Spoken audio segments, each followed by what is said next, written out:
Bansal, Director India Foundation, welcome you to the second edition of Indian Ocean Conference being organized by India Foundation in collaboration with Rajaratnam School for International Studies, Singapore and National Institute of Fundamental Studies, Colombo.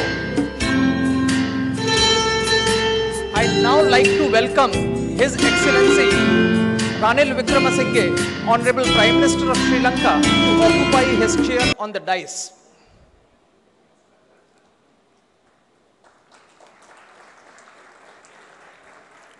Honorable Ranil Wickramasinghe was sworn in as the Prime Minister of Sri Lanka for the fourth time on 21st August 2015. He is the leader of the United National Party.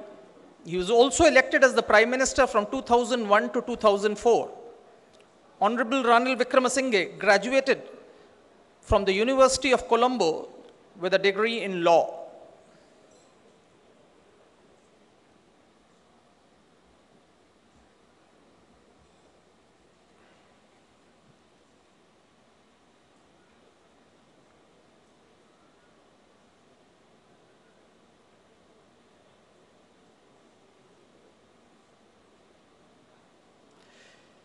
I now invite His Excellency Vincent Meriton, Honorable Vice President of Seychelles, to please come and occupy his chair on the dais.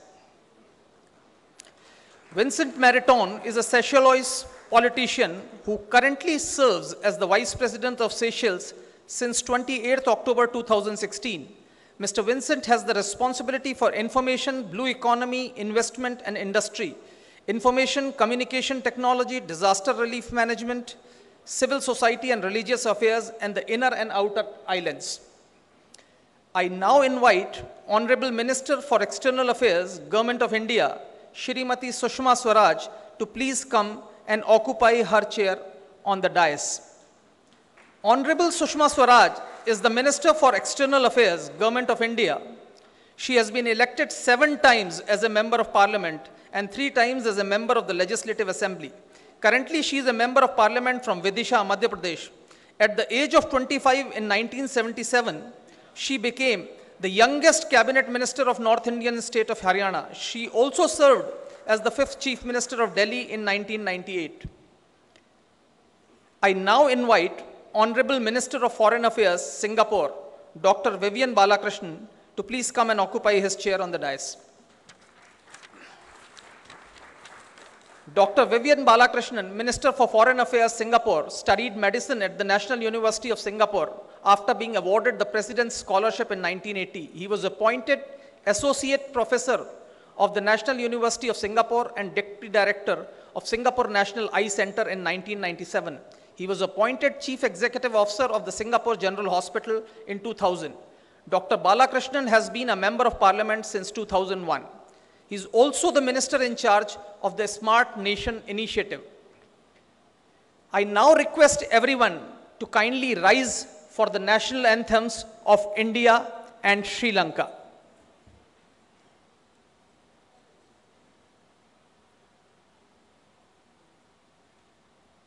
Jana Mana Adhinayaka Jaya He Bharat Bhagya Vidhata Punjab, Sindh, Gujarat, Maratha, Dravida, Utkala, Vanga, Vindhya, Himachala, Yamuna, Ganga, Uchala, Jaladhi, Taranga.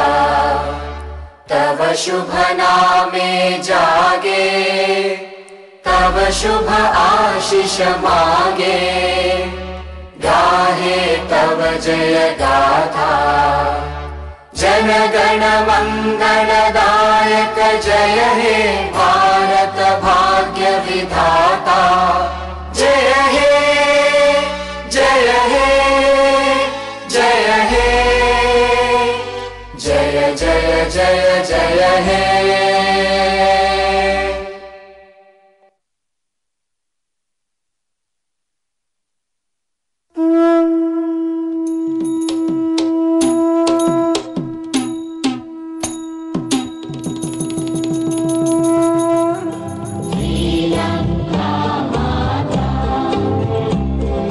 Sri Lanka.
request all of you to take your seats, please.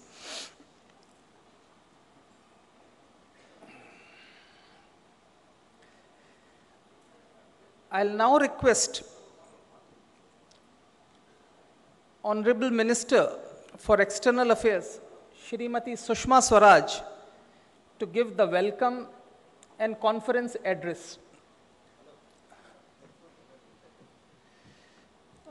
Headphones are available on all tables. Those requiring translations could use them.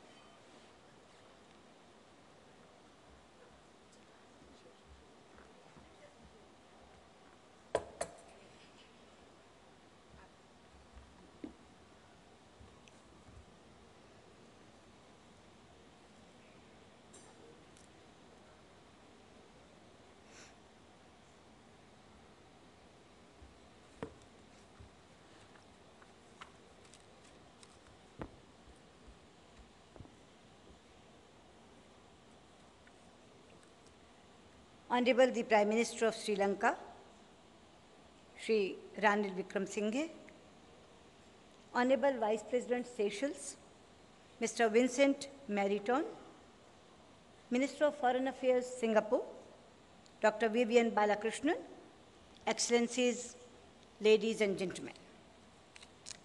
It gives me great pleasure to be here today for the second Indian Ocean Conference.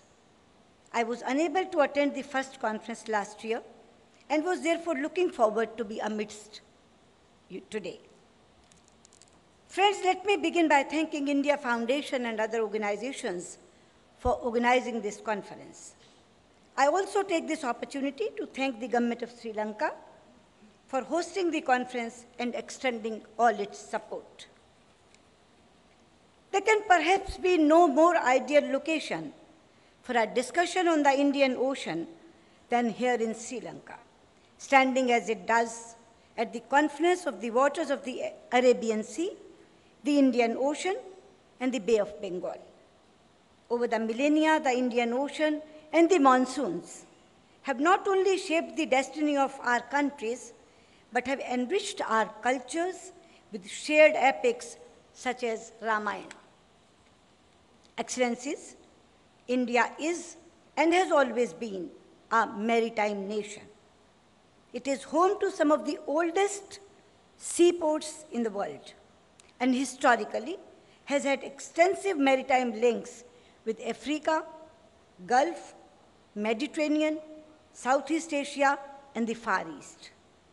The waters of the Indian Ocean have not only carried commerce, but have borne India's culture, religion, and ideas far and wide. India's location at the very center of the Indian Ocean has linked us with other countries, shaped our maritime trade routes, and influenced our strategic thought. Today, the Indian Ocean is one of the busiest and most critical maritime transportation links in the world. Almost 100,000 ships a year pass through these waters, carrying about half of the world's container shipments, 1/3 of the world's bulk cargo traffic, and 2/3 of the oil shipments. The fact that 3/4 of this traffic is headed for destinations beyond this region underlines the fact that the Indian Ocean is of vital importance well beyond the shores of the littoral states. The economies of many of the littoral countries depend heavily on the ports, the shipping, and most importantly, the vast natural resources that enrich these waters with an abundance of marine life. For India, of course, the Indian Ocean is of vital importance. We have an extensive coastline of 7,500 kilometers and several hundred islands between Lakshadweep in the west and the Andaman and Nicobar Islands in the east. Friends, our southernmost tip is just 90 nautical miles from Indonesia. Our exclusive economic zone is 2.4 million square kilometers, and 90% of our trade by volume and almost all of our oil imports come through the sea. Clearly, it is but natural that India's role as the key pivot in the Indian Ocean region is a given, not only geographically, but by virtue of a shared historical and cultural heritage that binds us all across these waters. Our vision for the Indian Ocean region, therefore, is to preserve its organic unity while advancing cooperation. We will use our capabilities for the collective well-being and the mutual benefit of our maritime neighbors and island states in building their capabilities as we envisage the Indian Ocean as an engine for growth and prosperity in our region and beyond. It is of utmost importance that these waters remain safe and secure. We consider it an imperative that those who live in this region bear the primary responsibility for the peace, stability, and prosperity of the Indian Ocean.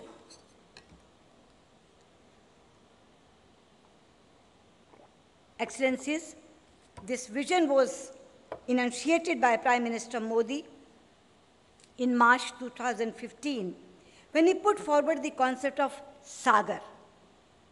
SAGAR stands for Security and Growth for All in the Region. This is a clear, high-level articulation of India's vision for the Indian Ocean. SAGAR has distinct but interrelated elements and underscore India's engagement in the Indian Ocean. These are enhancing capacities to safeguard land and maritime territories and interests, deepening economic and security cooperation in the littoral, promoting collective action to deal with natural disasters and maritime threats like piracy, terrorism and emergent non-state actors, working towards sustainable regional development through enhanced collaboration and engaging with countries beyond our shores, with the aim of building greater trust and promoting respect for maritime rules, norms, and peaceful resolution of disputes. The principles enshrined in SAGAR provide us with a coherent framework to address some of the challenges relating to economic revival, connectivity, security, culture, and identity, and India's own evolving approach on these issues. The challenge before us is to ensure intra-ocean trade and investment and the sustainable harnessing of the wealth of the seas, including food, medicines, and clean energy.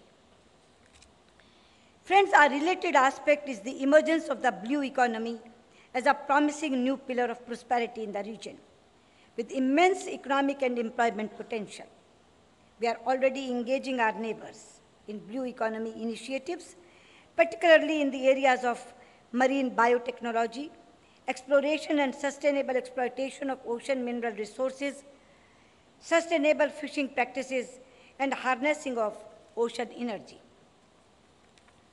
In India, we are implementing targeted programs for re-energizing economic activity in our islands and our coastal areas. There is also a renewed focus on strengthening marine research, developing eco-friendly marine industrial technologies, promoting sustainable fisheries, and ensuring the protection of the maritime environment. We remain committed to extending port connectivity among the littoral states of the Indian Ocean and beyond. This is the objective behind Sagar Mala initiative, which aims to establish new ports and modernize old ones. Friends, it is only natural, therefore, that connectivity is one of the major themes of Prime Minister Modi's Neighborhood First policy. We continue to work on a range of projects to improve maritime logistics in Sri Lanka, Maldives, Mauritius, and Seychelles. Our other initiatives include the Kaladan Transport Project leading to Sitwe Port in Myanmar, the Trilateral Highway to Thailand, and the Chabahar Port Project in Iran. But most of all, for the Indian Ocean economic revival to be sustainable, the waters must not only be better connected, but they should remain free from non-traditional and traditional threats that could impede the seamless movement of goods, people, and ideas. Security is fundamental to the Sagar vision. If the revitalized maritime economy of the Indian Ocean region is to be a force for global economic growth in the coming years, it is essential that the waters remain peaceful, stable, and secure. It is imperative, too, that all stakeholders abide by a rules-based global order. The Indian Ocean is prone to non-traditional security threats like piracy, smuggling, maritime terrorism, illegal fishing, and trafficking of humans and narcotics.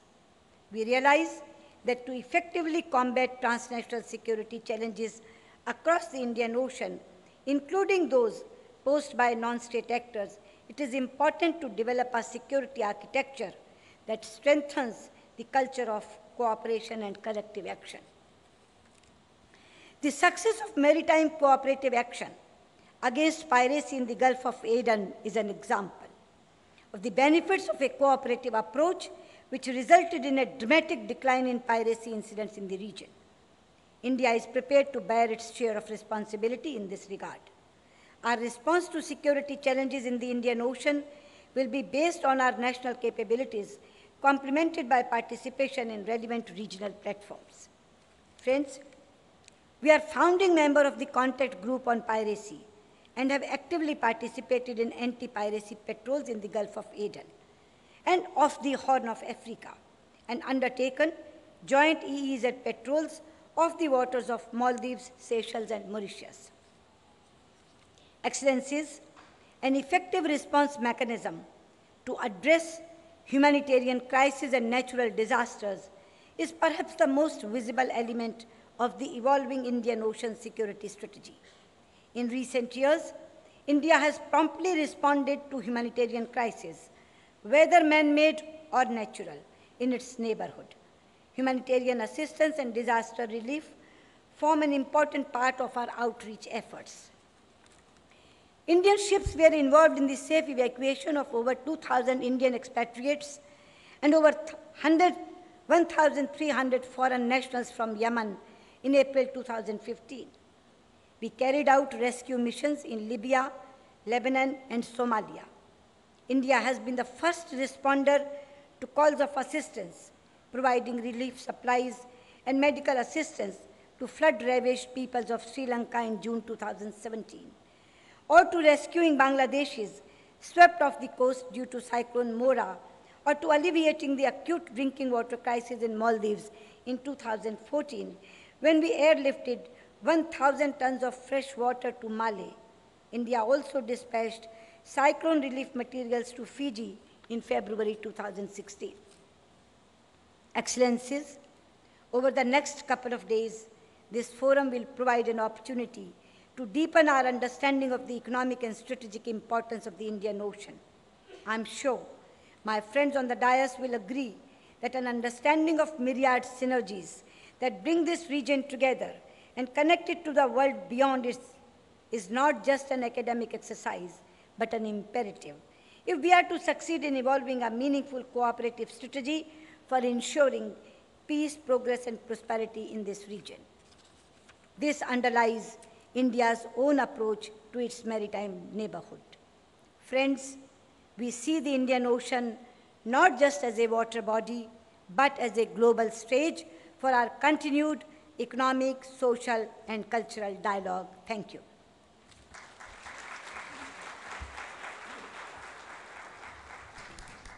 I'll now request Honorable Minister Dr. Vivian Balakrishnan to address the gathering.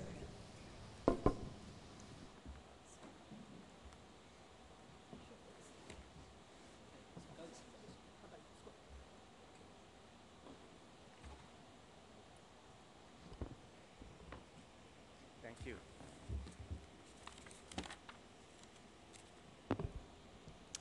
The Honorable Prime Minister, Ranil Wickremesinghe, Vice President Vincent Meriton, Minister Sushma Swaraj, my ministerial colleagues from across the Indian Ocean and beyond, distinguished guests, ladies and gentlemen.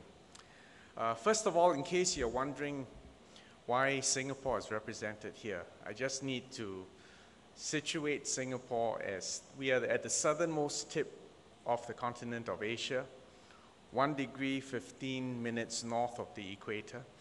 And if you try to connect the Indian Ocean to the Pacific Ocean, chances are you would pass by Singapore. So the Indian Ocean is an area of major interest to us. I want to thank the India Foundation, the National Institute of Fundamental Studies, and the S. Rajaratnam School of International Studies of Singapore for co-organizing this timely conference. I recall that Singapore had the privilege of hosting the inaugural Indian Ocean Conference last year. It was well received. We had participants from 22 countries. And I remember that Minister Shushma was there with us on video conference live as well. The theme at last year's conference was Committee, Culture, and Commerce. This year, the theme is Peace, Progress, and Prosperity. And I believe this is most apt. Let me briefly make 3 points. The first on the theme of peace.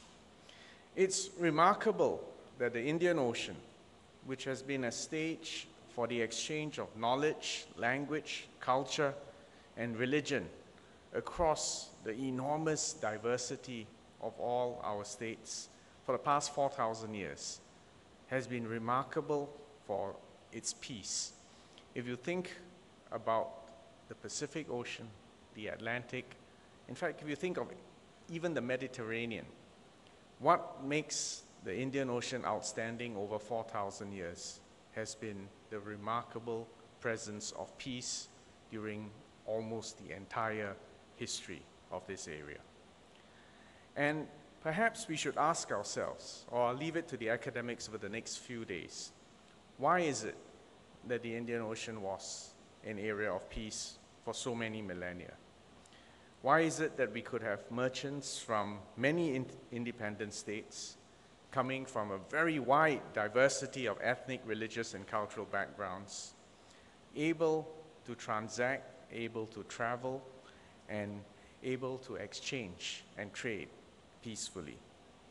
If you think about it, the first wave of globalization was actually conducted in this part of the world too. The early civilizations of ancient Egypt, Sumeria, and the Indus Valley arguably owed much of their prosperity to trade in the Indian Ocean. And over time, we saw increasingly complex trade routes linking the East African coast to the Arabian Peninsula, to South Asia, to Southeast Asia, and to South China. In the 13th and 14th century, this thriving trade was witnessed by chroniclers such as Marco Polo and Ibn Battuta. And our Arab merchants facilitated the widespread and peaceful adoption of an eclectic and tolerant form of Islam in Southeast Asia. And in fact, if you think about it, Islam in Southeast Asia was achieved through trade and persuasion. It was never conducted through the sword. So our point here is that continued prosperity in the Indian Ocean is contingent on the Indian Ocean remaining peaceful and open. And therefore, the converse is that if the stability in the Indian Ocean comes under threat, so does our continued prosperity. And for a small trading nation like Singapore, where trade is 3.5 times our GDP, this is an existential threat. I'll move on to my second point, which is on progress. We all know that trade in the Indian Ocean helped to vastly improve the quality of life for all of us who participated in this. There are many stories of the fabled overland Silk Route. That's far more famous.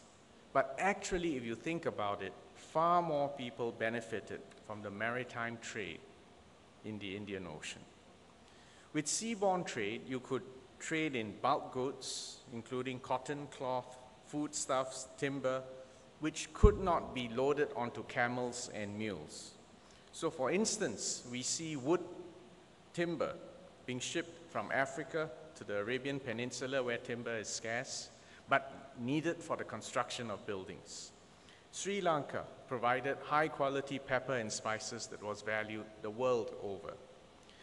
This was a form of democratization of trade.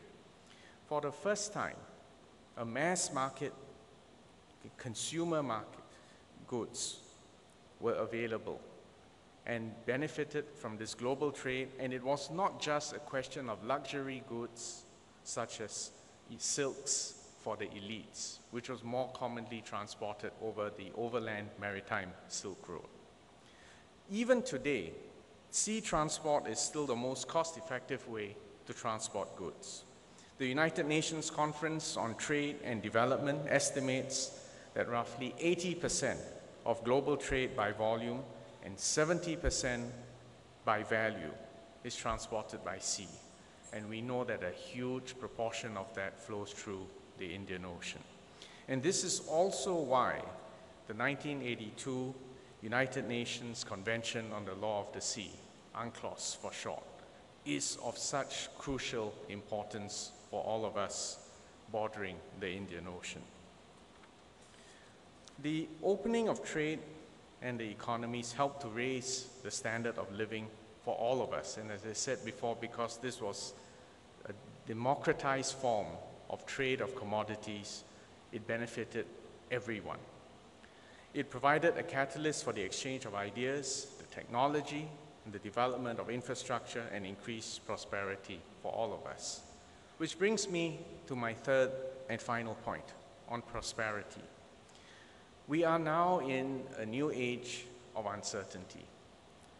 There are many reasons, many factors behind this current age of global uncertainty. You can think of the changing relativities amongst the superpowers. You can think of the changing trade patterns. But there is one other factor, and that is what some people have called the Industrial Revolution 4.0. There's a sense in many countries that middle-class wages are stagnating. There's anxiety about job losses because jobs may become obsolete. And the problem is, you see it in the political arena.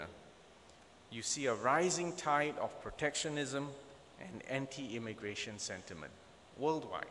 And this happens in all our societies, and our political systems and the tone of political debate reflects this. Unfortunately, free and open trade has very often been blamed for this anxiety.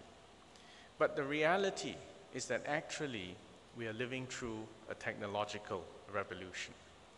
The near simultaneous advances in pervasive computing, in mobile and broadband communications, artificial intelligence, robotics, 3D printing,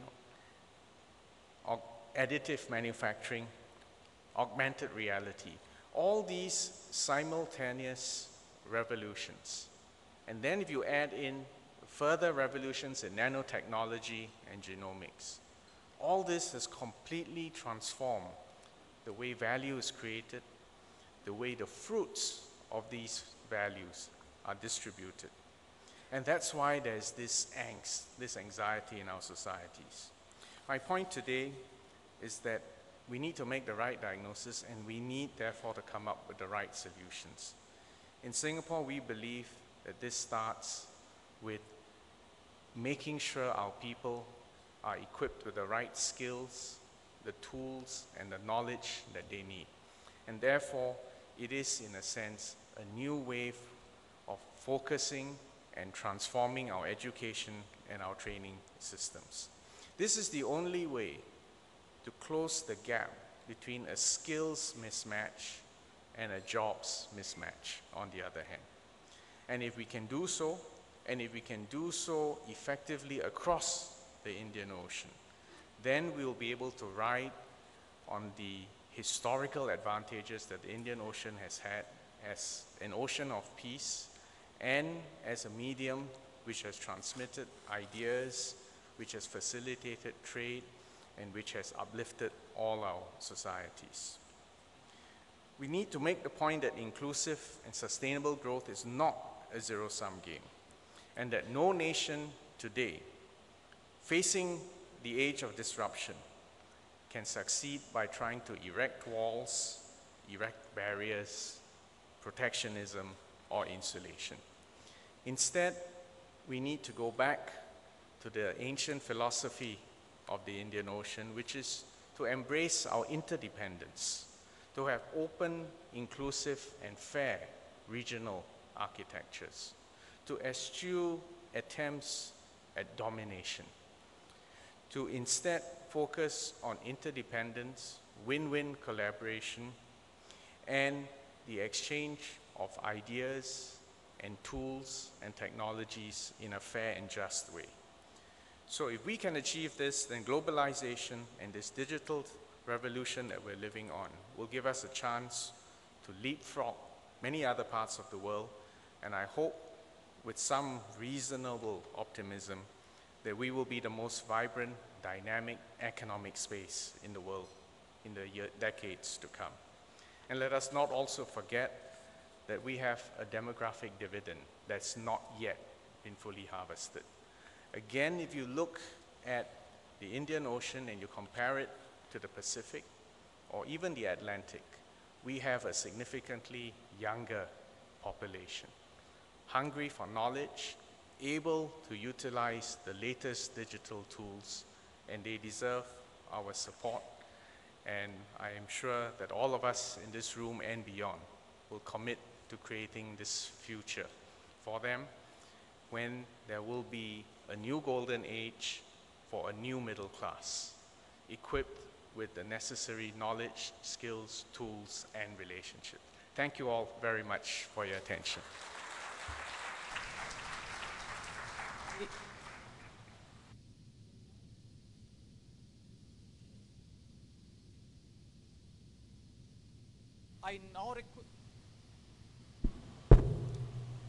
I now request His Excellency Vincent Meriton to kindly address the gathering.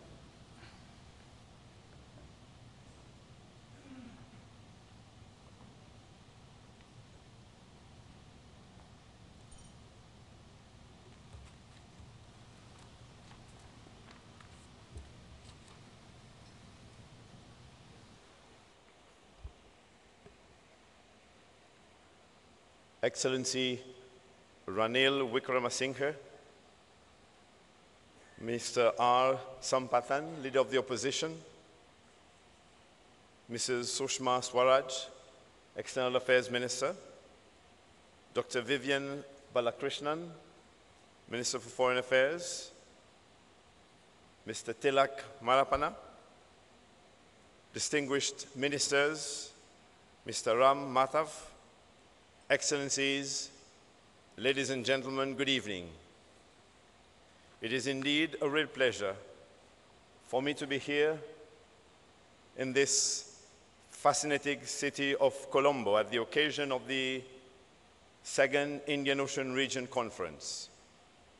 Please allow me first of all to extend my sincere gratitude to the government of the Democratic Socialist Republic of Sri Lanka, as well as the India Foundation and the partners for the cordial invitation, warm welcome, and impeccable hospitality extended to me and my delegations since our arrival here yesterday.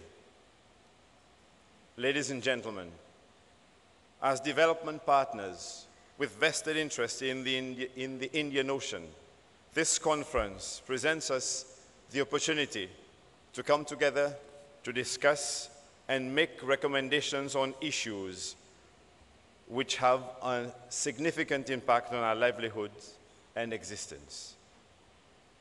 This ocean of ours, the world's third largest body of water, is endowed with a natural abundance of resources and is the bridge connecting the East and the West. It is also one of the world's busiest waterways, channeling almost half of the international maritime trade. And it has gained tremendous importance over the years as a major geopolitical hotspot. While the region is home to a third of the world's population and continues to take shape as an economic powerhouse, we bear in mind that we are not immune to the host of challenges that constantly loom over our ocean. Our focus must therefore be squarely placed on forging the kind of effective partnership which would allow us to capitalize on the opportunities offered by our precious maritime heritage. Coming from a small island developing state with an exclusive economic zone spanning some 1.4 million square kilometers of ocean, I am acutely aware of the pressing necessity to safeguard our ocean and its inherent and pristine resources. In this context, and on behalf of the government and the people of Seychelles, I would like to express my unequivocal support to the choice of the conference theme, a vision for peace, progress, and prosperity. The first component is peace. Peace is an aspiration that the peoples of the Indian Ocean region hold dear, and we are conscious of the insidious forces at play which, if allowed to go unchecked, could be detriment to peace to this part of the world. Needless to mention, the tension in the Middle East and on the Korean Peninsula that have attracted international attention lately is a menace to peace and stability. Ladies and gentlemen, conflict in our region and in any other part of the world for that matter would be damaging for the economic well-being of our peoples, and with the risk of wiping out the economic and social gains achieved over long decades of investment and hard work. For small island economies such as the Seychelles, the repercussions of prolonged hostilities within our midst could be devastating. Our governments, multilateral organizations, and regional institutions are duty-bound to be vigilant and pay attention to these matters. They also have to deal with factors that contribute to escalate and spread territorial disputes and other forces of instability, which may surface every now and again with the potential threat to peace and stability. As the representative of a country which has been plagued by the scourge of piracy over a number of years, I can bear testimony to the fact that the sharing of information, coupled with the mobilization of stakeholder organizations and like-minded partners, is the only way forward in dealing with trans-border crimes which threaten our peaceful existence. It is a formula that works, that produces results, and similar approaches are being called for in addressing terrorism, illegal fishing, drug trafficking, trafficking in persons, and other forms of organized crime that are injurious to civilization. We believe that peace is an inalienable right that we all need to cherish and preserve in order that our peoples continue to enjoy the riches of our oceanic space without disruption. The developmental potential of our vast ocean space and its underlying maritime resources signify real avenues for progress, the second component of the theme. Today in Seychelles, we have a clear strategy of how we want to sustainably manage our ocean through the implementation of the Blue Economy Roadmap. We look at the blue economy as the beacon that will drive us towards peace and prosperity. The pursuit of our blue economy agenda will not only lead us towards the realization of United Nations Sustainable Development Goal 14, but also to wealth creation through innovation and value addition. Together with other small island developing states, we have pioneered this concept as a mechanism for sustainable development of our ocean-based economies. we are well aware that the future depends largely on our ability to tap into this potential wisely, smartly, and sustainably. This is why, in formulating the Seychelles Blue Economy Program, we have taken precaution to lay emphasis on 4 of its main pillars. Firstly, about safety and security. Secondly, about economic diversification and the creation of high-value jobs. Thirdly, about food security. And last, and certainly not least, the sustainable management of our marine environment. This so, in order to ensure that development remains focused, inclusive, and relevant to our population. Ladies and gentlemen, progress is also achieved through the bridges that we build with our neighbors, fostering collaboration in strategic areas of mutual interest can lead to the fulfillment of our development goals. A notable example of such cooperation is the development and joint management by Mauritius and Seychelles of an area of around 400,000 square kilometers of the extended continental shelf of the Mascarene Plateau. As nations of the Indian Ocean region, it is important that we continue to work towards strengthening our partnership through dialogue in the spirit of friendship, respect, and mutual understanding. The third component of the theme, ladies and gentlemen, with peace and progress as part of the equation, prosperity for our people will always be the end result. The peoples of our countries should always remain the primary beneficiaries of our decisions and actions at the local, regional, and international level. Prosperity should not remain confined within the boundaries of our respective countries, but should spread throughout the region.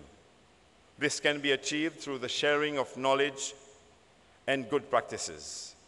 And remember that poverty somewhere is a threat to security and prosperity everywhere.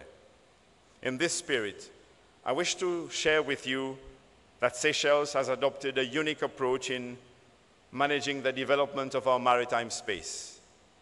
Our objective is to change the business models and to streamline the principles of sustainability, resilience, equity, and innovation in our maritime sectors. In the pursuit of this endeavor, we have taken on board 2 innovative finance projects. The first, a debt swap to develop a marine spatial plan of our exclusive economic zone and to designate 30% of it as protected areas. The second project is to issue a blue bond aimed at supporting the transition to sustainable artisanal fisheries in Seychelles. I'm proud to announce that the realization of both of these projects are well on the way. They could not have been implemented without the support of our friends and international partners who continue to advocate on our behalf. I'm heartened to see that as countries of the Indian Ocean region, we have realized the importance of our ocean and the unique link with its peoples.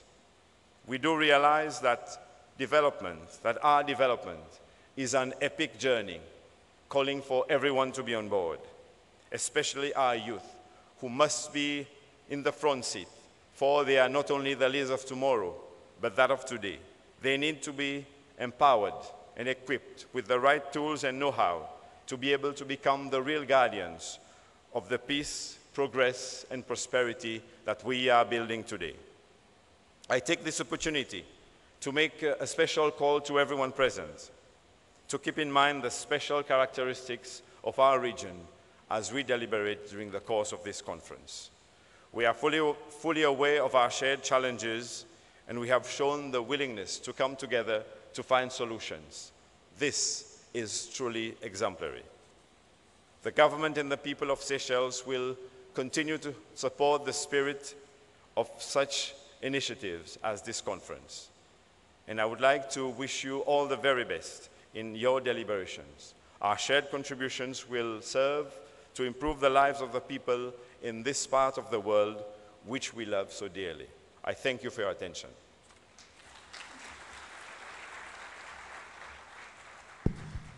Thank you, Your Excellency.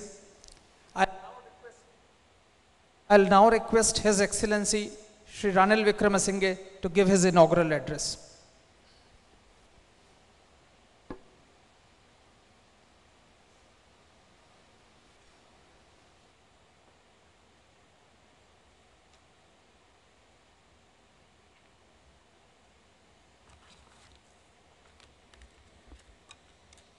His Excellency Vincent Merton, Vice President of Seychelles, Her Excellency Madam Sushma Swaraj, Minister of External Affairs, India, His Excellency Dr. Vivian Balakrishnan, Foreign Minister of Singapore, His Excellency Tofel Ahmed, Minister of Commerce of Bangladesh, His Excellency Shuo Pareji, Parliamentary Vice Minister of Foreign Affairs of Japan, Honorable the Speaker, Honorable the Leader of the Opposition, Honorable the Ministers, Your Excellencies, ladies and gentlemen.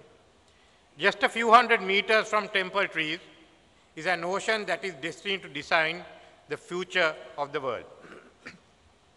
Sri Lanka, located enviably in the center of the Indian Ocean, is well poised to play a significant role in determining its future. Our shores are washed by the waters of this great ocean. It has shaped us as a distinct people. Our future development is intrinsically linked to it, and we share responsibility in keeping its waters safe. We believe, as people of the Indian Ocean, peace, progress, and prosperity are goals that need to be pursued together.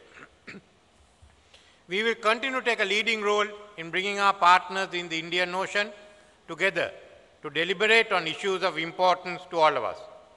It is in this context that I warmly welcome you to the second Indian Ocean Conference. Thank you for being present here today.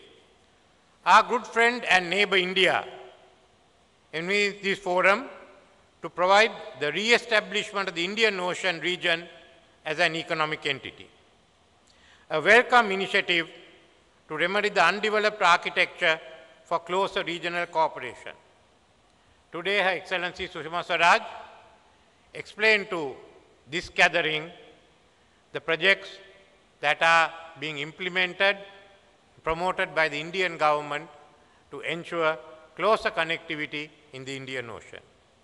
The India Foundation held the inaugural Indian Ocean Conference in Singapore last year to consider ways and means of increasing regional connectivity. This is a topic which is vital to Sri Lanka, both politically and economically. Together, we have convened political leaders, key officials, academics and researchers to deliberate on the future of the Indian Ocean. Ladies and gentlemen, we are meeting at a time when global economic and financial power shifts points towards Asia.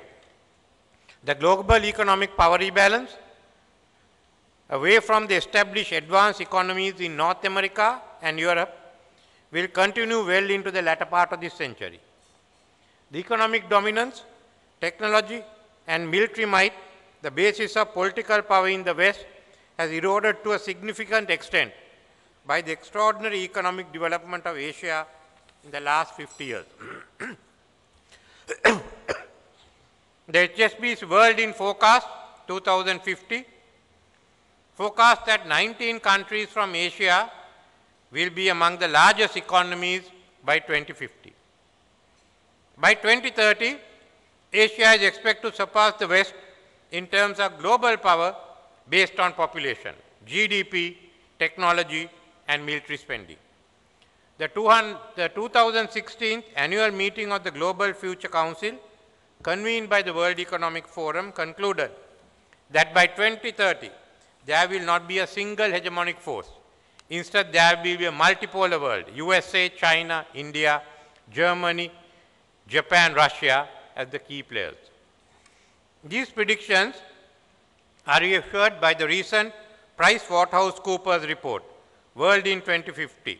It concludes that 9 out of the 32 countries are predicted to be leading the economies of the world will be from the Indian Ocean region.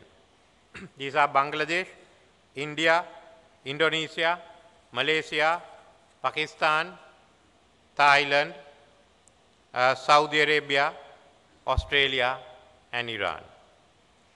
This reality will increase our strategic importance in the globe. In practical terms, some countries in Asia have already taken over from the advanced Western countries in purchasing power parity.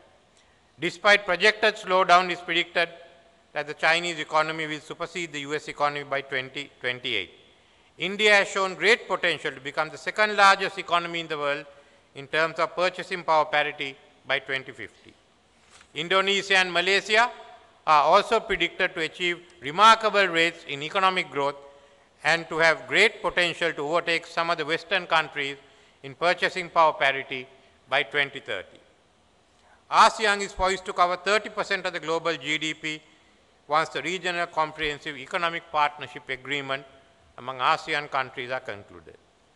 Despite these promising predictions, intra-regional trade in the Indian Ocean, including the Bay of Bengal, remains low.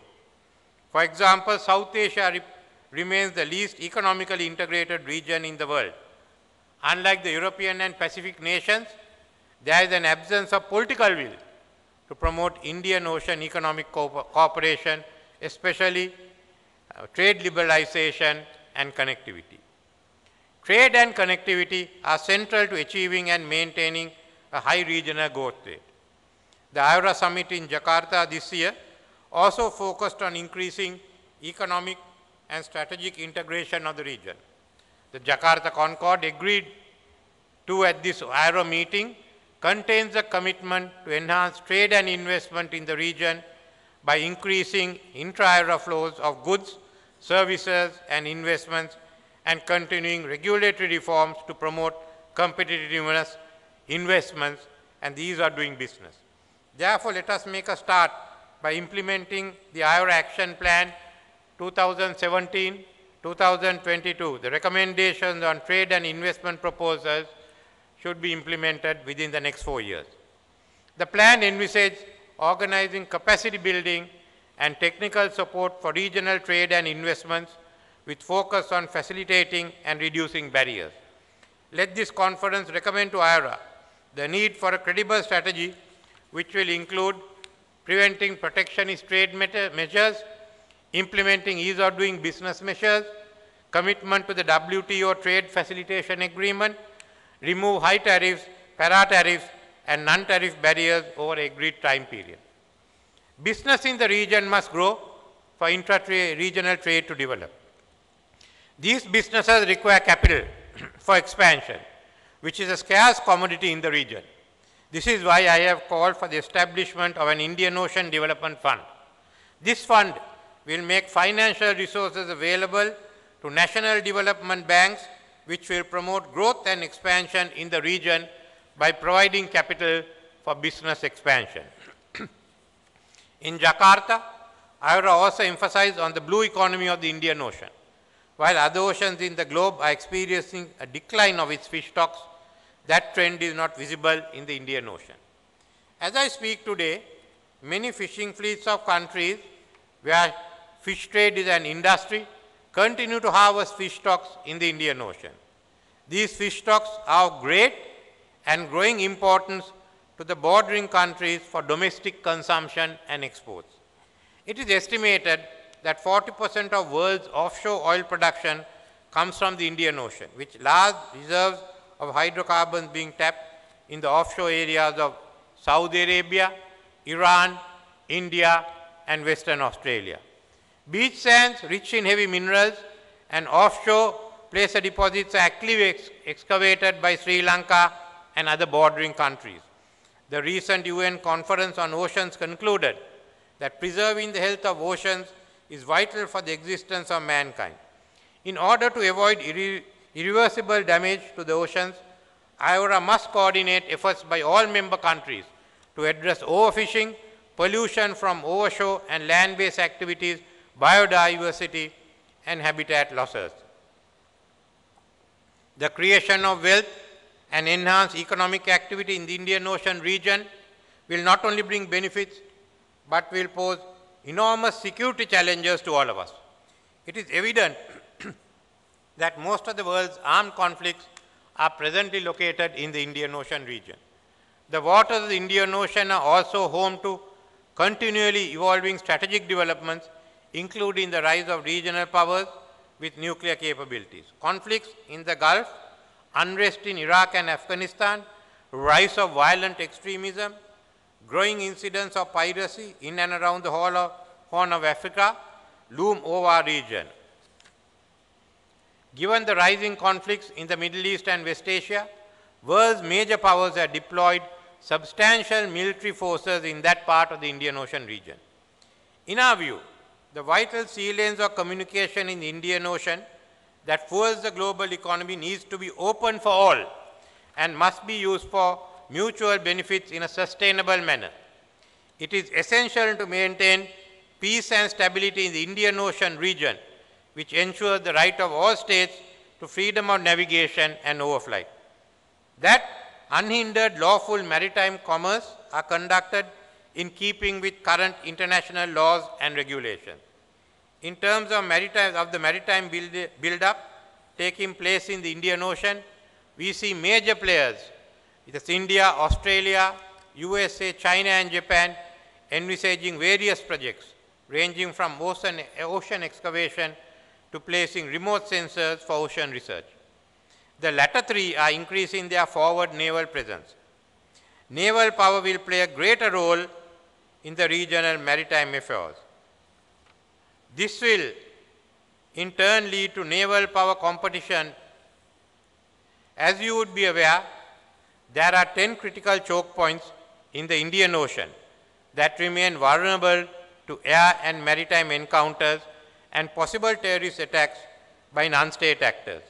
Given the rising conflicts in the Middle East and West Asia, world's major powers have deployed substantial military force in the Indian region.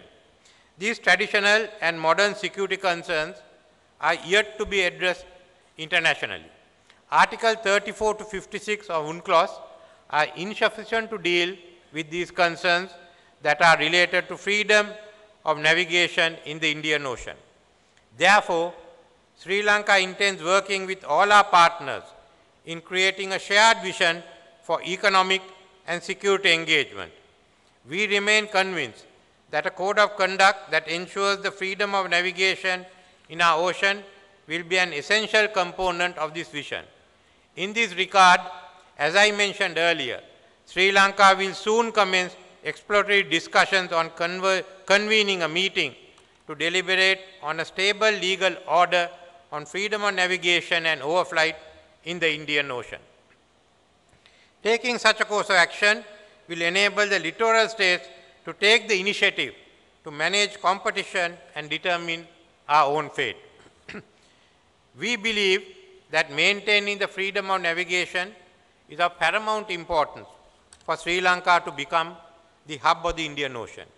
It is only then that we can reap the full benefits of our strategic location as well as the availability of ports on all coasts and 2 international airports with good land connectivity.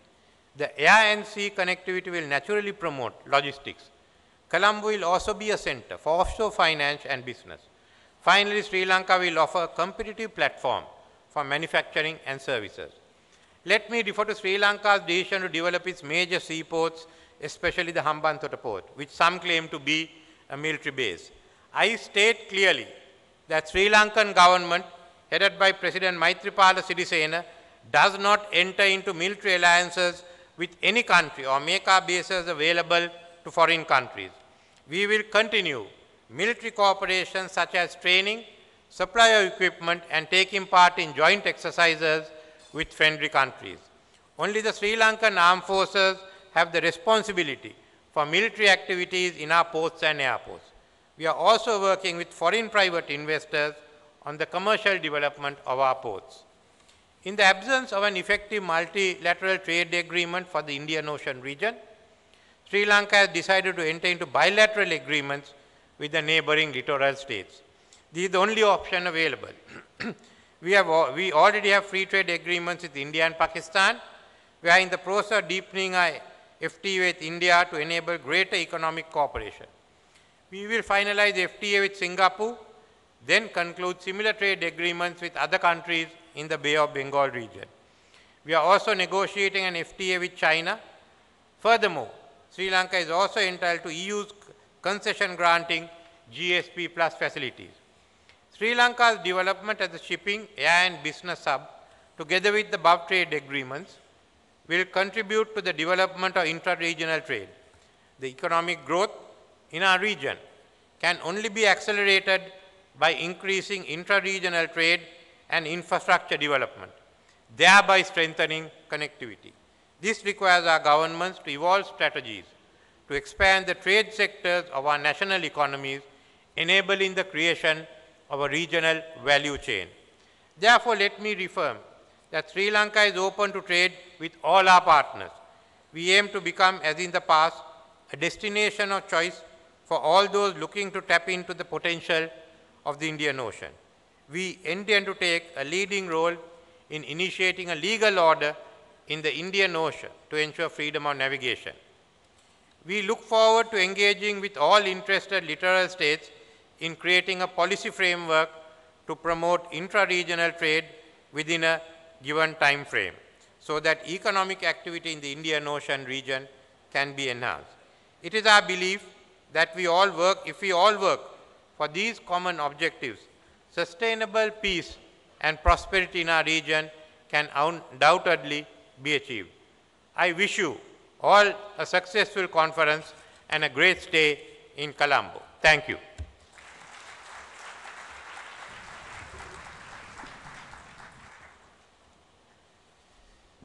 Thank you, Your Excellency, for enlightening us with your inaugural address.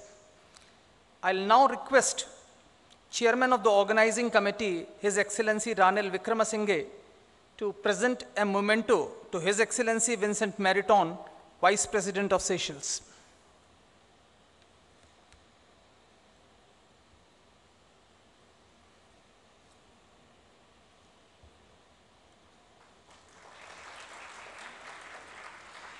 I'll now request His Excellency Ranil Wickramasinghe to present a memento to Minister of Foreign Affairs, Singapore, Dr. Vivian Balakrishnan.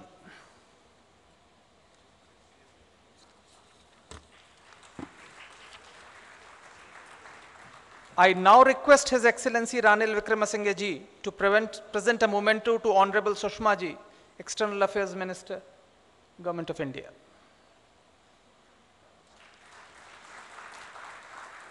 I now request Vice Chairman of the Organizing Committee, Shrimati Sushma ji, Honorable Minister for External Affairs, to present a memento to Chairman Indian Ocean Conference, Honorable Ranil Wickramasinghe, Prime Minister of Sri Lanka. I now call the inaugural session to a close. Yes.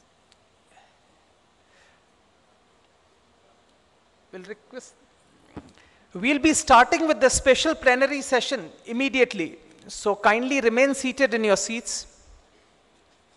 I'll request Ambassador Veena Sikri to kindly come to the dais and conduct the next session.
Good evening, Ayubavan, Namaste.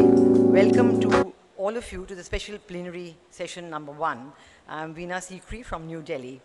I will now invite our very distinguished ministerial speakers to come to the dais. I first request His Excellency Tofail Ahmed, Minister of Commerce for Bangladesh, to come to the dais.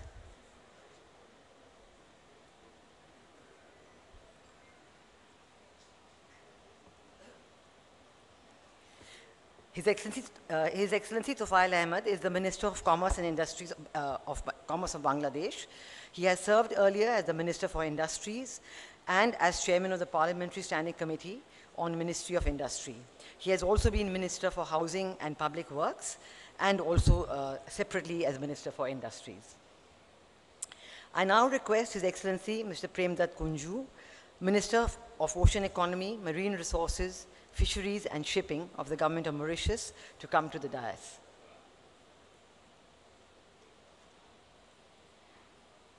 His Excellency Mr. Kunju has also held earlier the portfolios for Minister of Local Government and Minister for Commerce, Cooperatives and Handicrafts.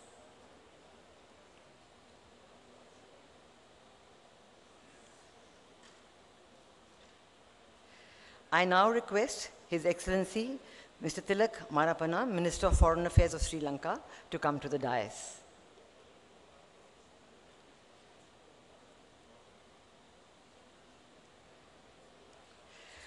He will not come to switch. He went out. Oh, he's not coming? Yeah, Okay, I now request His Excellency Mr. Ewao Hori, Parliamentary Vice Minister for Foreign Affairs of Japan, to come to the dais. His Excellency Mr. Ewao Hori is the Parliamentary Vice Minister for Foreign Affairs of Japan.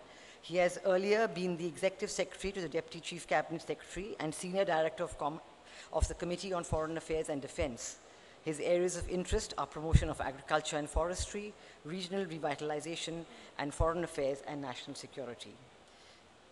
I now request the Honorable To An Dung, Assistant Minister of Foreign Affairs of Vietnam, to come to the dais.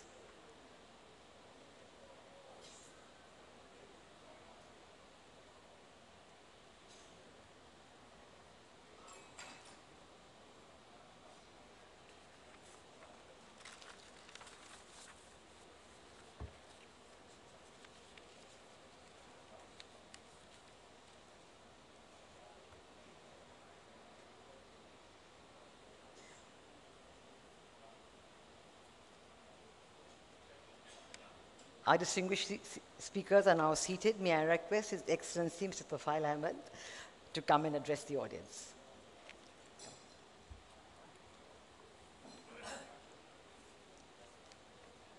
How are you? Good to see you. Are you very well? You are chairing. I'm kind of a moderation. Please.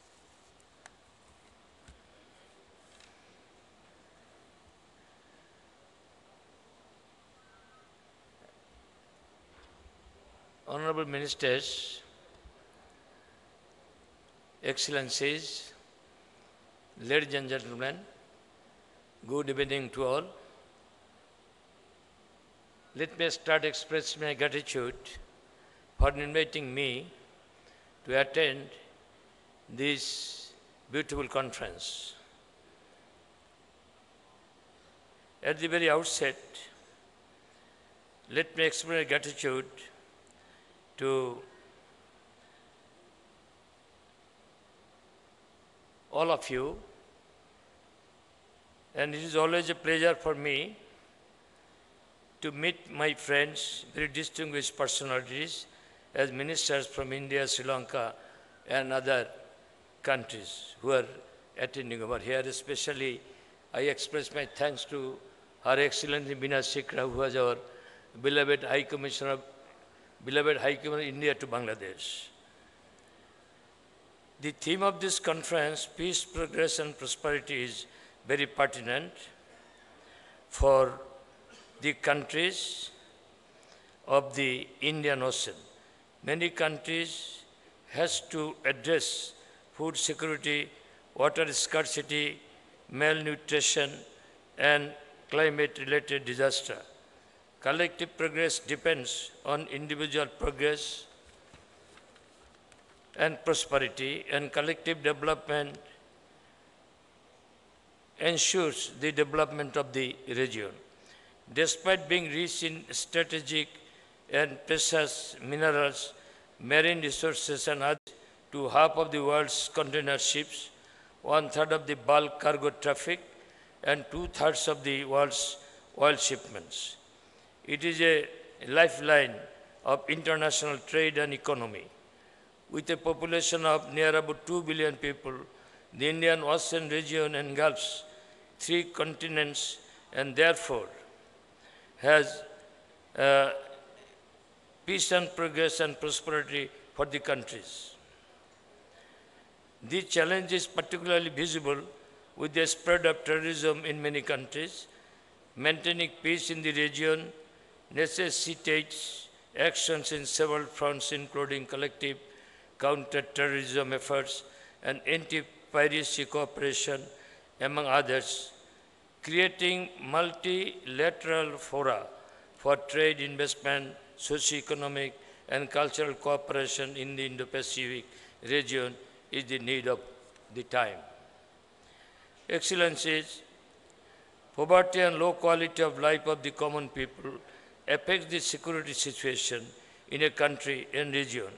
Increased economic activities, cooperation in trade and investment among the countries can work as an effective tool in maintaining peace and addressing global terrorism. Sincere cooperation in trade and investment among the Indian Ocean countries can help in ensuring progress and prosperity in the region. Utilization of marine resources, transportation of merchandise, providing service to countries within and beyond the region would enhance trade and investment among the countries and the region as a whole.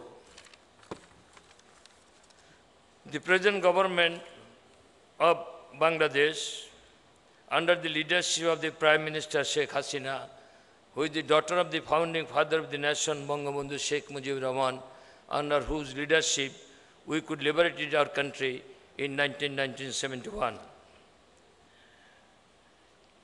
Tourism is also a great prospect in the region, and in order to utilize the full potential in the tourism sector, we need to enhance land, air, and maritime connectivity within the region. It would be of great advantage of one another if we could recognize the quality and standards of various services of one another. For enhancing trade among ourselves, we are not only limited to commodities trade, but also extending to services.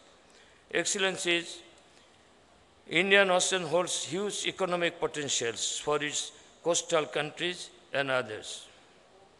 Historically, sea has been playing predominant role as an international route in our part of the world. With growing population in many of our member countries, harnessing sea resources and sea-based economic activities have been important more than before.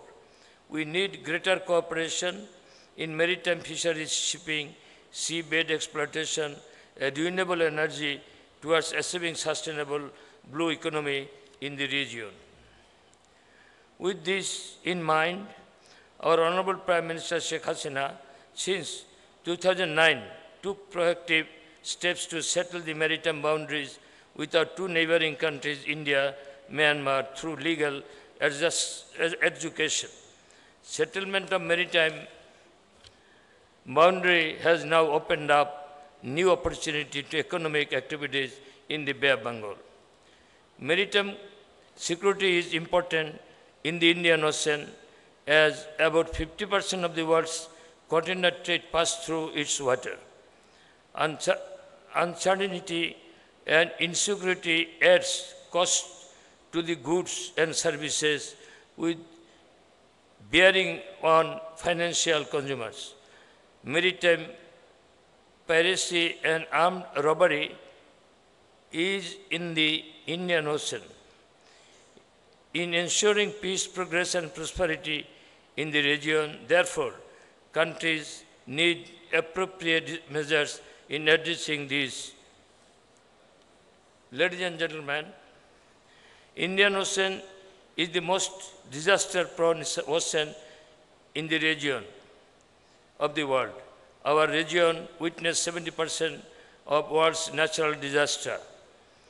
Recent severe flood in South Asia, loss of many lives and loss of property in Nepal, India, and Bangladesh is testimony to that. Only a coordinated approach among the countries of the region can mitigate the loss of lives and properties. We need to assess and address the ecological and environmental challenges of our countries, including water resources, agriculture, and food security. Finally, I hope we will be able to design an effective mechanism so that all countries in the region, small and big, benefits for well-being of the region, for well-being of the people living in the region. Bangladesh will support achieving tangible benefits for our proposal. I am confident we work together, we can achieve if we work together, we can achieve the goal of making the Indian Ocean countries safe, secure, and prosperous. I thank you all for giving me patient sharing. Thank you very much.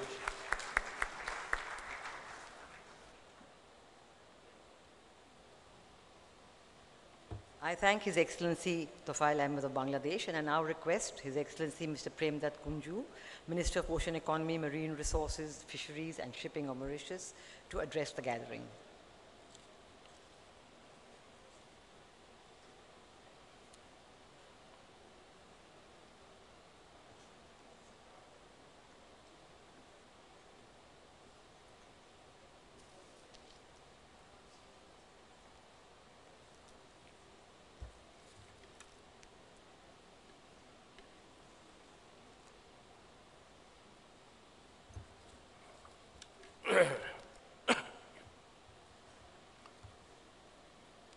A very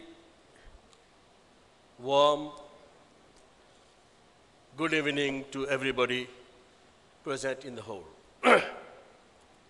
Honorable members of the Parliament of different countries, Excellencies, distinguished guests and delegates, ladies and gentlemen.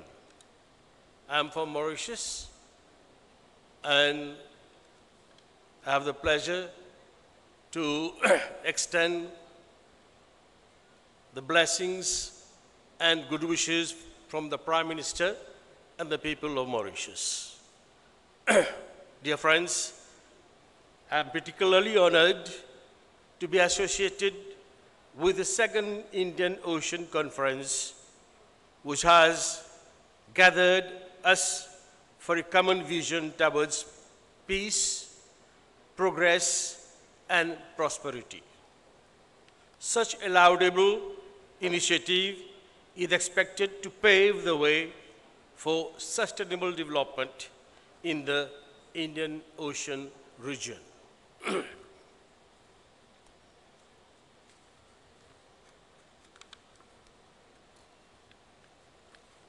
As the economies of the Indian Ocean region continue to demonstrate growth and development, the region has emerged as a promising economic and political area. The Indian Ocean countries have a long history of maritime trade and culture. Today, 2/3 of the world's oil shipment, 1/3 of the world's cargo movement, and nearly half of its container traffic movement passes through the region, making it vital to the global economy Moreover, around 24% of the global tuna catch comes from the Indian Ocean. The Indian Ocean region, however, also hosts to a series of challenges, many of which require concentrated action from all countries present here. Indeed, the maritime realm is vulnerable to a wide array of threats, including illegal, unreported, and unregulated fishing, environmental degradation, climate change impacts, smuggling, trafficking in persons, narcotics, trafficking, piracy, proliferation of weapons of mass destruction, and aggressive actions, including terrorism. Being a responsible nation in the Indian Ocean, Mauritius is eager to play its role in the development of the region. In this regard, our government vision 2030 fully espouses our commitment to peace, prosperity, and progress. As a small island developing state, Mauritius is blessed with jurisdiction over 1.9 million square kilometers of exclusive economic zone. And in addition to jointly managing 396,000 square kilometers with the Seychelles, as the Vice President recently mentioned. Our maritime zone holds huge economic potential. Indeed, our future lies in the untapped wealth of our ocean, and we depend much on these wells, not only for the present generation, but especially for our coming generation as well. Our efforts to harness the full potential of the ocean economy is opening new frontiers of development. However, placing the ocean economy at the forefront of Mauritius' development strategy only makes sense if the development is inclusive and sustainable. In this context, Mauritius believes that the development of an ocean economy must rest on the three pillars.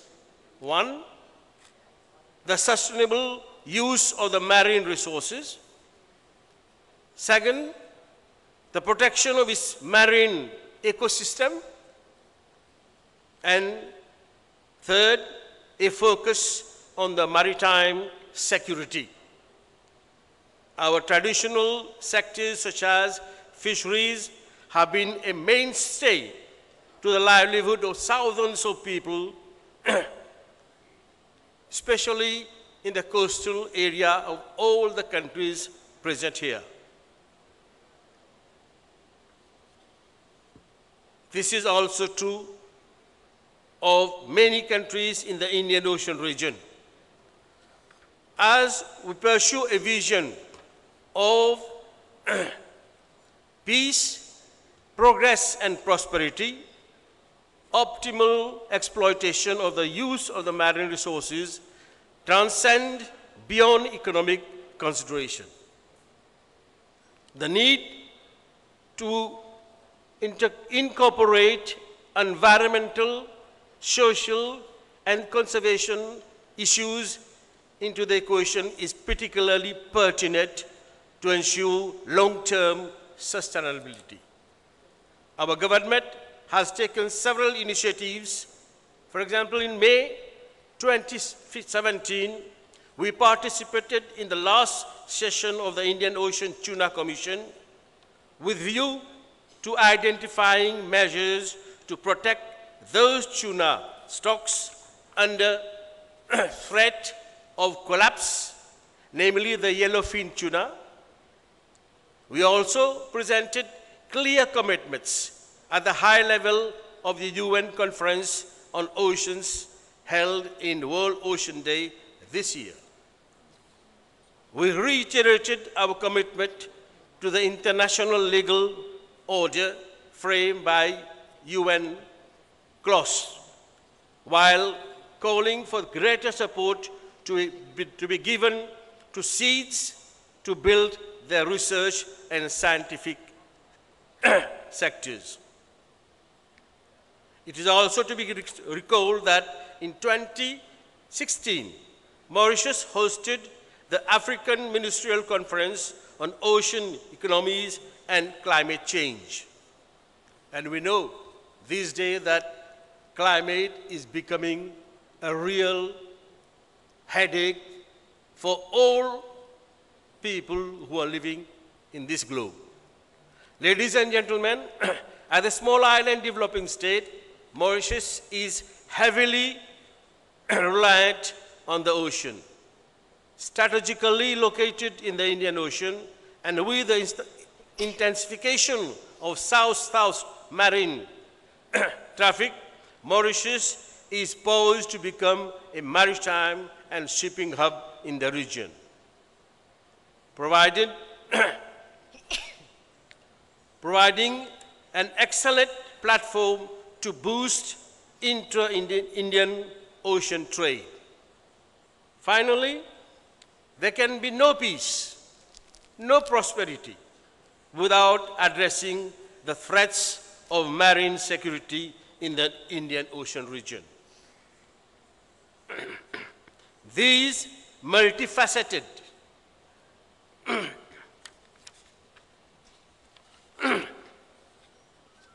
when the scourge of maritime piracy off the Horn of Somalia was jeopardizing the region, a concerted effort by the nation states of the Indian Ocean, together with a partnership with the US and the EU, as well as institutions such as the Indian Ocean Commission, COMESA, and the United Nations Office of Drugs and Crime, UNODC, led to a dramatic reduction in 2012 of the instances of pirate attacks.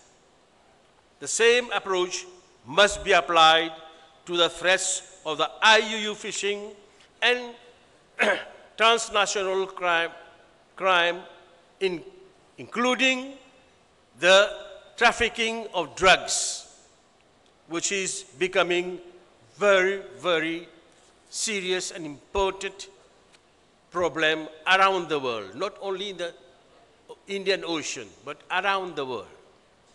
It's becoming a threat to the young people, especially for the young nation which are going to be there tomorrow.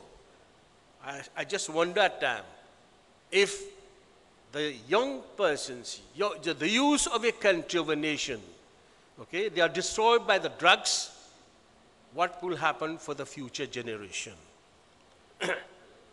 And I think that it is a fight not only for the politician, but for the religious people, especially for the parents at home, the mothers and the fathers, to look after the children, because these days we know things are moving so fast.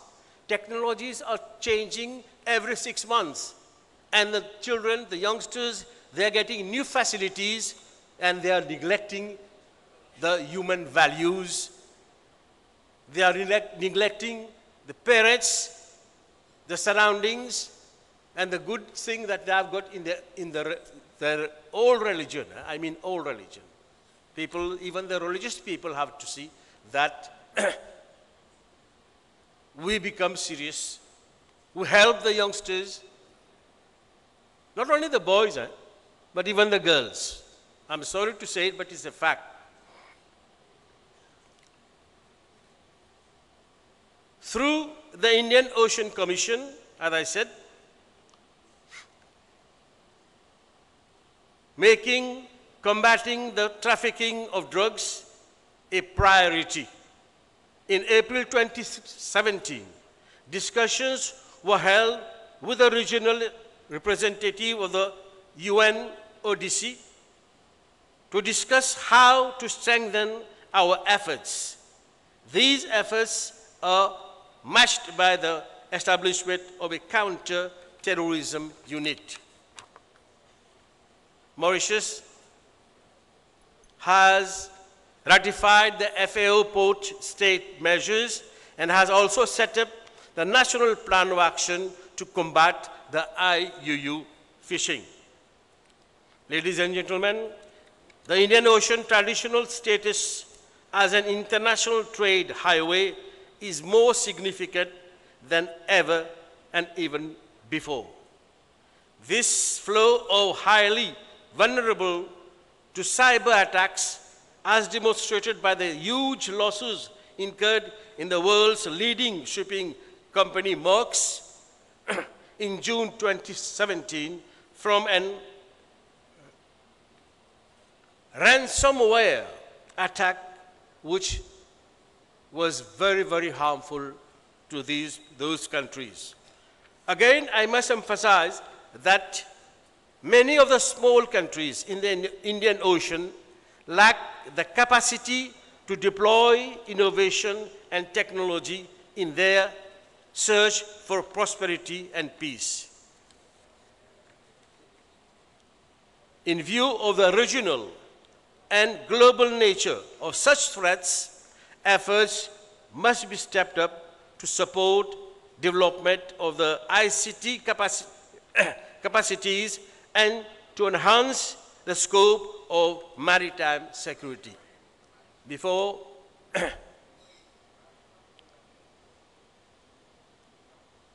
resuming my seat, I will wish and I must thank the government of Sri Lanka. This is my first visit to Sri Lanka.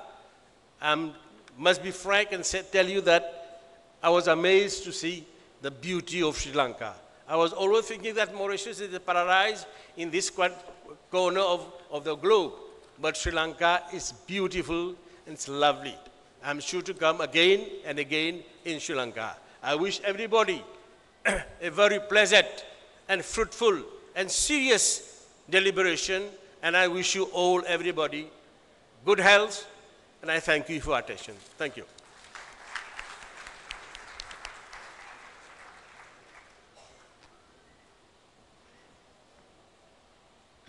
I thank His Excellency Premdat Kunju, and I now request His Excellency Mr. Iwao Hori, Parliamentary Vice Minister for Foreign Affairs of Japan, to address the gathering.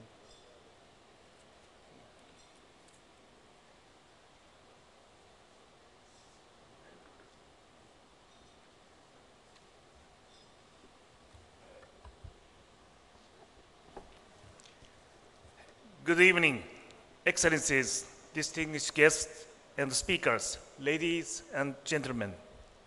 First, I'd like to express my deep appreciation for your kind invitation to the Indian Ocean Conference 2017, co-organized by the leading think tanks in Asia. This is the second time for Japan to participate in this conference. Holding this conference in Sri Lanka is very timely because the country is one of the important hubs of the Indo-Pacific region. The 21st century is an era led by the Indo-Pacific region. Last year, Prime Minister Abe introduced the free and open Indo-Pacific strategy.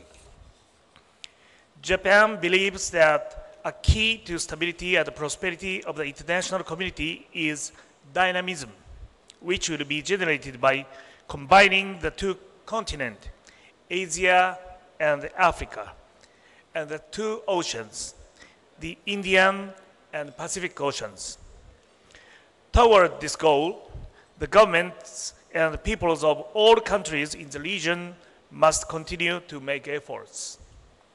Please allow me to touch some important points in this regard.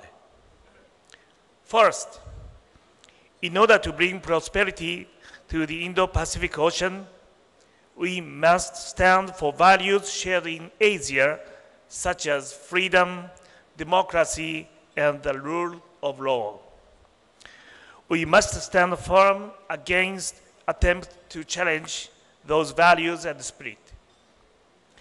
The North Korea issue is the utmost priority, which requires firm actions of the international community.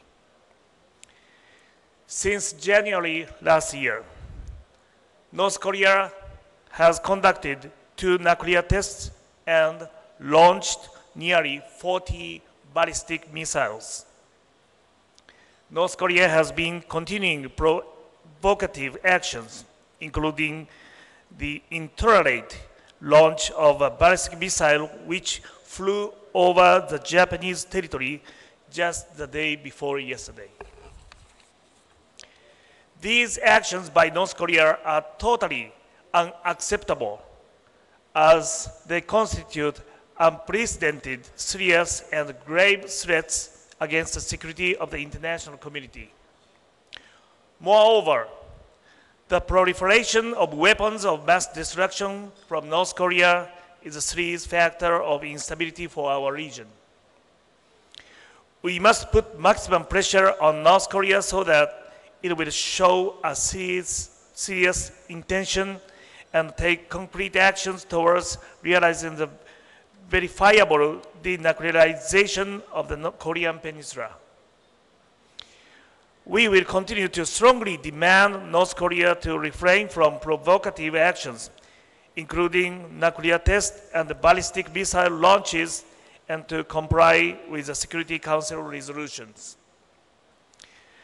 Another challenge is a growing threat to the rule of law in the Indo-Pacific region. Whether at sea or on land, we observe unilateral attempts to change the status quo by force without respecting dialogue and international law. On the South China Sea issue, in particular, it is essential to pursue peaceful settlement of disputes based on international law, including the United Nations Convention on the Law of the Sea and the demilitarization of disputed features. To realize free and open Indo-Pacific region based on the rule of law, it is important for all countries in this region to have serious concerns and raise voice against all activities that violate the rule of law. The second important point is enhancing the regional connectivity in a free, open, and transparent manner. In order to fully unleash the potential of this region, it is vitally important to connect Japan, Southeast, and Southwest Asia by land and the ocean. It is to lay a foundation for further smooth flows of people and goods. Japan's cooperation is not just building roads, railways, and ports with its high technology. We also support improvement of cross-border customs procedures and development of areas around economic corridors, including special economic zones. In this way, we realize vibrant and effective connectivity whereby infrastructure is better utilized. In particular, Sri Lanka, situated in a strategic point in the Indian Ocean, has huge potential. Japan is ready to cooperate for further development of the port of Colombo through partnership between the government and private companies that have world-class logistics networks. If progress is made in the construction of the light metro system and the improvement of the environment for private sector investment, Colombo will become more attractive as a commercial center. Through public-private partnership, Japan will extend its utmost support to help Sri Lanka become a hub of the Indian Ocean, which is truly export competitive. What I'd like to emphasize is that in order to realize regional connectivity, we need sustainable development based on free and open rules. Development which is inconsistent with the principles of fairness and transparency and lacks economic efficiency or sound finances brings no benefit to the local community. Development based on unfair or non-transparent procedures and fiscally unsound development will leave an enormous burden for future generations and bring no benefits to local communities. It is the people of Sri Lanka who best understand this. Actions that prevent the development and the prosperity of Asia must never be accepted. I wish to reiterate this message here from Sri Lanka. Third, for this purpose, Japan will provide capacity building assistance to the countries in this region. Capacity building to improve the maritime law enforcement capability is particularly important. Japan spares no effort to support coastal states in Asia. To resolve the root causes of piracy, armed robbery at sea, illegal, unreported, and unregulated fishing, maritime crimes, and terrorism, Japan will provide seamless support for the country's efforts to protect seas. We will do it through a combination of various measures, including official development assistance, defense equipment cooperation, and capacity building assistance. Japan will work to enhance maritime capability of Sri Lanka by providing 2 patrol ships through ODA, as well as implementing joint training of maritime law enforcement agencies together with India. With the cooperation of all countries concerned, free and open Indo-Pacific Ocean will surely be realized. Ladies and gentlemen, we, as citizens of the Indo-Pacific region, possess the potential of becoming a role model of the world. The key to unleashing the potential is freedom, democracy, and the rule of law. Japan will work together with you to champion these important values. Thank you very much for your kind attention.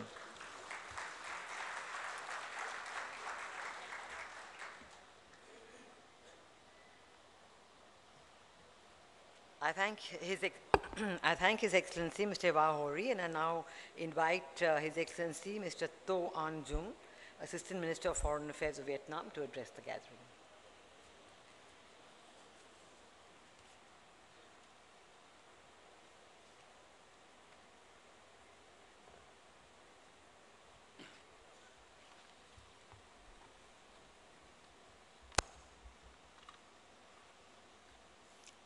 Honorable Ministers, Excellencies, ladies and gentlemen, it is my great honor and privilege to speak at the second Indian conference in Sri Lanka today, and to be in the company of so many senior officials within and outside region. My special thanks go to the organizer of this conference, particularly Indian Foundation, for their kindness and generosity extended to our delegation. We also would like to express our sincere thanks to Sri Lanka government for their warm hospitality and excellent arrangement. This conference provides one of the finest opportunities for me to learn and to get to know about Indian Ocean region, IOR, one of the most complex regions in the world in human terms, with wide variety of different races, cultures, and religions. Lying at the heart of this region is the world's third largest body of water, the Indian Ocean, which boasts critical sea lanes of communication connecting the major world economies in the Northern Atlantic and Asia Pacific. The Indian Ocean is also rich in natural resources, be they mineral or fishing. Yet, this densely populated region is also vulnerable to a number of security challenges, ranging from traditional ones such as military conflicts and naval power rivalries to non-traditional ones, particularly natural resource disasters, maritime terrorism, and piracy. In this context, the theme of our conference this year, namely peace, progress, and prosperity, is especially fitting. Excellencies, ladies and gentlemen, peace, progress, and prosperity, those three powerful words represent an ardent aspiration of all nations and people and are mutually reinforcing. Peace is the foundation for progress and prosperity. Progress and prosperity, in turn, contribute to eliminating the root cause of instability and war, the antithesis of peace. Coming from the country suffering a lot from the wars, we value peace more than the most and fully perceive its significance to national development. In this regard, and given the time constraint, I would like to take this opportunity to focus and share my thought on peace. The word peace for us means much more than simple absence of war. Peace is endangered by not only the threat or use of force, but also by coercion and intimidation short of war and pursuit of claims not in conformity with international law, all of which can violate the territorial integrity and undermine political independence of states in violation of the UN Charter. Threats to peace in the 21st century is also include civil violence, transnational organized crimes, terrorism, poverty, infectious diseases, environmental degradation that each can lead to catastrophic consequences on the large scale. Furthermore, in a globalized and interdependent world, these threats are interconnected such that no country can confront all the challenges single-handedly. Cooperation is therefore called for, if not mandated. Through enhanced cooperation, we will not only be able to rise to own challenges, but also create interwoven interests that lessen the threats to peace and other extreme action in international relations. And if not, we would probably be overwhelmed by one crisis after another. It follows that we should be fully aware of the threats of peace of each and every region, learn from their successful lesson in mitigating these challenges, and work closely to create a condition for lasting peace in the world. We note with elation the tremendous efforts by countries within IOR and beyond in limiting the risk of serious military conflicts and other non-traditional security challenges, such as piracy. This has been achieved through negotiation instead of conflict, coordination instead of confrontation, and cooperation instead of competition. And we learned that this can be done through upholding the rule of law in international relations. After all, adherence to international law is the foundation for peace.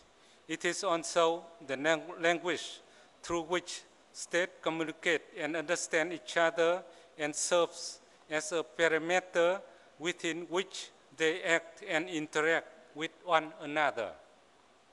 Ladies and gentlemen, as a coastal state of South China Sea that linked to Indian Ocean, Vietnam has benefited from and will make every contribution possible to peace, stability, and security in the IOR and as a responsible member of the international community, Vietnam is, as enshrined in its constitution, committed to fully complying with and implementing in good faith all its international obligation in the interest of peace, mutual benefit, democracy, and social progress in the world. We believe in force of law and not force of arms, so that all countries make their national decision free from coercion and have their legitimate interests respected. We also believe in the value of international law in establishing a stable and effective security environment, ensuring consistency and predictability of international relations, and promoting human prosperity and development. As in other regions, the South China Sea and Vietnam borders is fraught with many traditional and non-traditional security challenges, which endanger peace, stability, and sustainable development in Southeast Asia. As reflected in the joint communique of the 50th ASEAN Ministerial Meeting taken place recently in Manila, there are still concerns on the land reclamation and activities in the area which have eroded trust and confidence, increased tension, and might undermine peace, security, and stability in our region. As an ASEAN member and a state party to UNCLOS 1982, Vietnam is committed itself to working closely with other countries to weather all these challenges. Vietnam's consistent position is that all disputes must be resolved by peaceful means with full respect of legal and diplomatic processes in accordance with international law. Given the complexity and shape of international strategic landscape, it poses a challenge to Vietnam and other Southeast Asian countries to act in unity and solidarity. We therefore want to secure the support from international community to the centrality and proactive role of ASEAN in the evolving regional architecture, which is open, transparent, and inclusive. Let me conclude with a quote from Albert Einstein. Peace cannot be kept by force. It can only achieve by understanding. Nothing can promote greater understanding more than dialogue and exchange of view. This conference does just that. It provides an important venue for us to discuss openly. Thank you very much for your kind attention and wishing you all the best.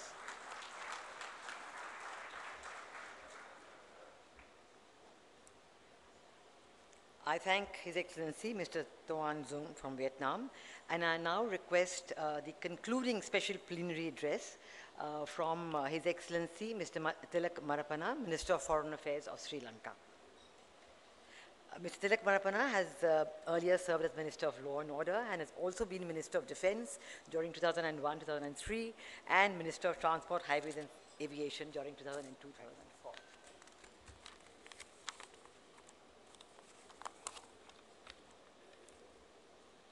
Honorable Prime Minister, our former President, Madam Chandrika Bandaranaike Kumaratunga, Honorable Speaker, distinguished Excellencies, ladies and gentlemen. The Indian Ocean has historically been a powerful communication channel for the spread of culture, global trade and commerce. And today, the Indian Ocean's traditional status as a major source of livelihood is more than ever before, as it remains an important international trade highway. It is in this context that the second Indian Ocean Conference assumes significance at this juncture.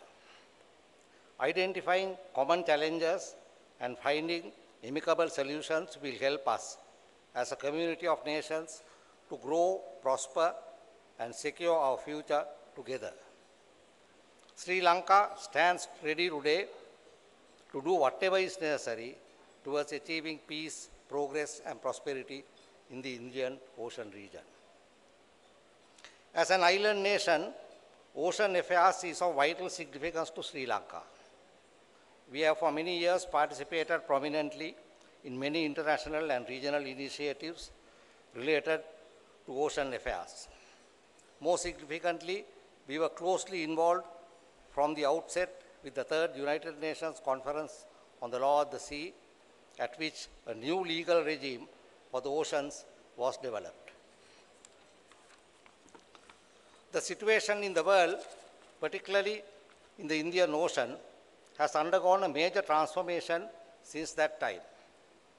The end of the Cold War and the shift towards globalization benefited the region's economic thrust, but however, several new challenges and threats to regional stability and security have emerged, such as cross-border issues, terrorism, piracy, drug trafficking, and environmental catastrophes. These challenges require a development of a common approach and a commitment by those who are present in this region. Our economies rely on the free and secure passage of maritime trade through the region. Therefore, we have a fundamental interest in fostering peace and security and ensuring a safe maritime domain for all. An Indian Ocean rules-based order that respects the rights of all states to the freedom of navigation and overflight and ensures unimpeded lawful maritime commerce in line with international laws and regulations is essential for peace and prosperity in our region and beyond. A stable and secure ocean order will not only build confidence and predictability amongst its users, but also assist in combating maritime crime and ensuring the safety and security of our sea lanes of communication. Sri Lanka's national economic development policies have incorporated the Indian Ocean as a vital component in its development plan.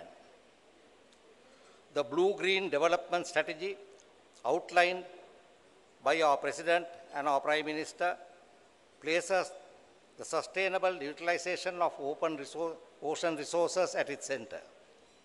Our aim is to reap the benefits of blue economy by adopting environmental friendly green development policies. Distinguished ladies and gentlemen, we attach great importance to maritime connectivity. We need to start linking up maritime expertise across the board in the Indian Ocean region. Our future depends on sharing this wealth of experience and knowledge that will lead to a collective success story. The challenge that confronts us is to find a structure on how to sustain and promote peace, progress, and prosperity in the Indian Ocean region. Towards this end, I believe that our economic drive should be matched by a commitment to protecting our environment, particularly our oceans, and to manage ocean resources in a sustainable manner in order to ensure healthier oceans and more prosperous society. Our political goals need to be matched by mutual respect and a strong determination to adhere to the laws and rules-based systems that govern the seas. So therefore, let us take home a commitment to direct our energy towards a sustainable ocean economy together with better ocean protection as well as for maintaining peace in our oceans. Thank you very much.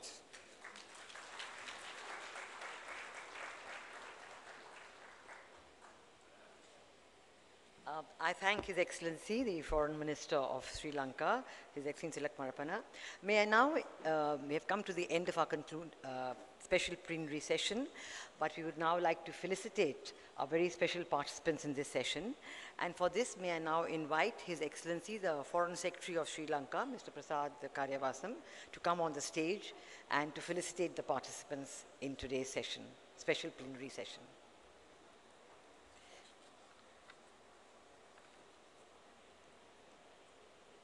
I request the first felicitation by Ambassador Prasad Karyavasam to His Excellency Mr. Tufail Ahmed, Commerce Minister of Bangladesh.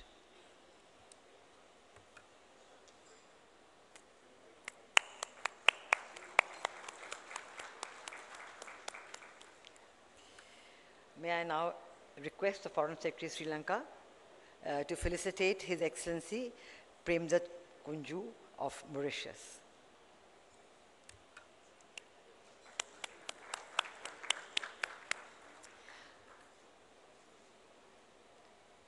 May I now request the Foreign Secretary of Sri Lanka to felicitate His Excellency Mr. Tilak Marapana of Sri Lanka.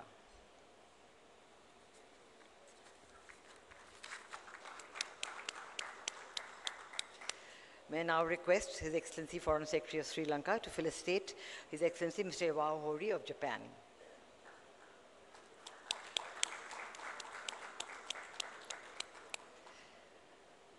May I now request the Foreign Secretary of Sri Lanka to felicitate His Excellency Mr. Toan Jung of Vietnam.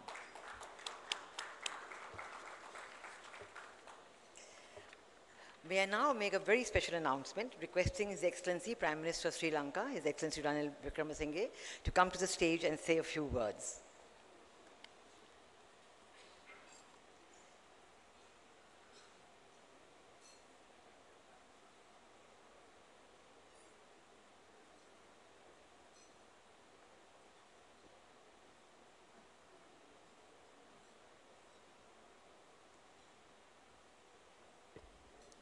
I come to the next item on the conference.